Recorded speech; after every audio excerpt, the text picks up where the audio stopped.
National conference लगातार आपको निशाना बनाई रही और आपका टैग बीजेपी और बाकी पार्टियों के साथ कर रही है क्या? वो काफी टैग लगते आ रहे हैं पिछले 30 साल से। वो दिल्ली जाएं तो वहां बोलते हैं अलबर, यहाँ बोलते हैं बीजेपी। वो पहले मन बनाने में हूं क्या, मैं खुद अब कंफ्यूज हो गया। उनको बोलो वो मन बनाते हैं। नॉर्थ कश्मीर से सजाद गनी लोना बाज़ाब्ता तौर पर जो कैंडिडेट नामिनेट हुए हैं, तो आप मुझे बताइए कि आपका मुकाबला जो है नेशनल कॉन्फ्रेंस भी है, पीडीपी में मैदान में है, लेकिन कहा जा रहा है कि उन्होंने जो है माजी में काफी गलतियां की हैं जिन्हें आप हमेशा दोहराते हैं। तो आपको क्या लग रहा है आज वही गलतियां जो है उनका खमियाजा उन्हें भुगतना पड़ेगा? देखिए मेरी बात सुनिए, ये एक सिंपल सी बात है। स्टेट चली गई, 370 चला गया, 35 से चला गया। आज हम यूनियन टेरिटरी है और 5 साल से इलेक्शन नहीं हुए। जब हम जवाब ढूंढेंगे, मेरे को भी जवाब देना पड़ेगा। लेकिन मैंने सिर्फ 2.5 साल, एक पशुपालन मंत्री था मैं 2.5 साल। जिन लोगों ने 20, 30, 40 साल हुकूमत की है, जवाब तो ज्यादा उनसे मांगा जाएगा। सो ये हमें कोई जाती जिद नहीं है नेशनल कॉन्फ्रेंस का, लेकिन जिस हालत में हम हैं, नेशनल कॉन्फ्रेंस नहीं कह सकती कि मेरा इसमें कोई रोल नहीं। उनका बाज़ाब्ता रोल है, क्योंकि 31 साल लगभग 50% के टाइम जो है हुकूमत उनके पास थी। इसलिए हम उनसे उनको तनकीद नहीं करते, उनसे सवाल पूछते हैं और हम ये उम्मीद रखते हैं कि वो सवालों का वो जवाब दें।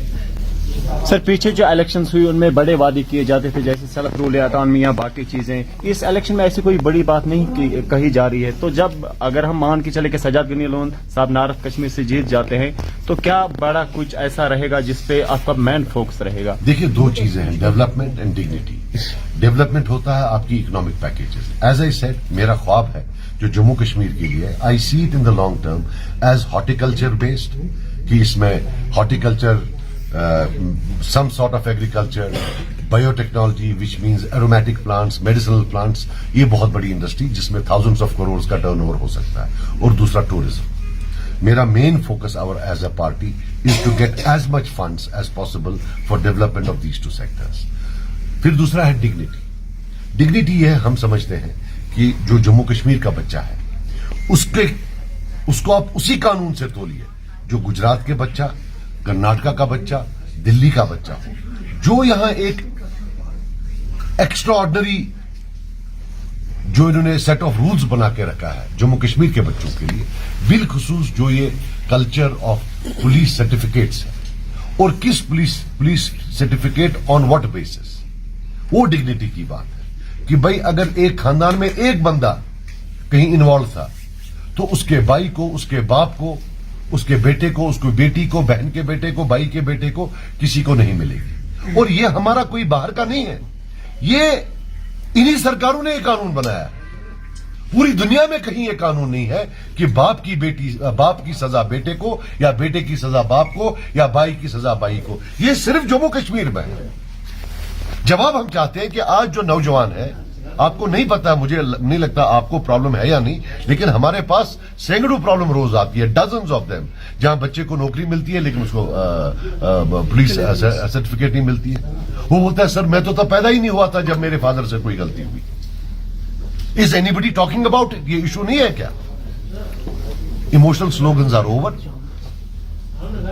आप इलेक्शन लड़िए on the basis of what people face in their day-to-day lives, and I will do what it takes to ensure that we have the same set of laws as in any other state in India. You cannot have special coercive laws just for the youths of J&K. That I promise you. Sir, कल उमर अब्दुल्ला साहब ने बताया कि वो वाजपेयी के साथ अगर वो होते तो फिर काम करते, तो तब की बीजेपी और अब के बीजेपी में उसके हिसाब से क्या फर्क है? आपको क्या लग रहा है? देखो यार, उमर साहब को अल्लाह ताला ने माफ किया है, उसको सर्टिफिकेट है, वो कुछ भी कर सकता है, वो कुछ भी कर सकता है, वो जन्नत की सर्टिफिकेट दे सकता है, सफाई की, वो कुछ भी कर सकता है, उसका आप छोड़ दो। देखो मैं नहीं बोलना चाहता, वो मेरा हरीफ है, लेकिन फिर ये बोलते हैं कि भाई ये गाली गलौज करता है, वो टरबाज है, वो बहुत टर मारता है। अब ये मुझे आप बताओ, वाजपेयी साहब और मोदी साहब में क्या फर्क है? वाजपेयी साहब ने इंटरनल अटॉनमी का रेजोल्यूशन रिजेक्ट नहीं किया। वाजपेयी साहब ने पार्लियामेंट में नहीं बोला अगर हमारे पास बहुमत होता तो हम 370 को हटा देते। उनके टाइम में क्या कई बड़े कांड नहीं हुए, उन्हें कोई एक्शन लिया क्या? कौन सा फर्क है? मींस कि उमर साहब का जो मसला है बीजेपी के साथ, ये आइडियोलॉजिकल नहीं है, ये पर्सनल है। उनका प्रॉब्लम हिंदुत्व से नहीं है, उनका प्रॉब्लम यह है कि उनको मोदी जी शायद घास नहीं डालते हैं, वाजपेयी साहब घास डालते थे। कल कोई और आएगा, वो घास डालेगा, उधर चले जाएंगे। इसमें क्या है? 370 की बात अभी भी की जा रही है नेशनल कॉन्फ्रेंस की तरफ से। आप एज ए JKP चीफ उस चीज को कैसे देख रहे हैं? मैं कह रहा हूं कि अगर वो ला सकते हैं, सिर्फ लोगों को बोले कि कैसे लाएं।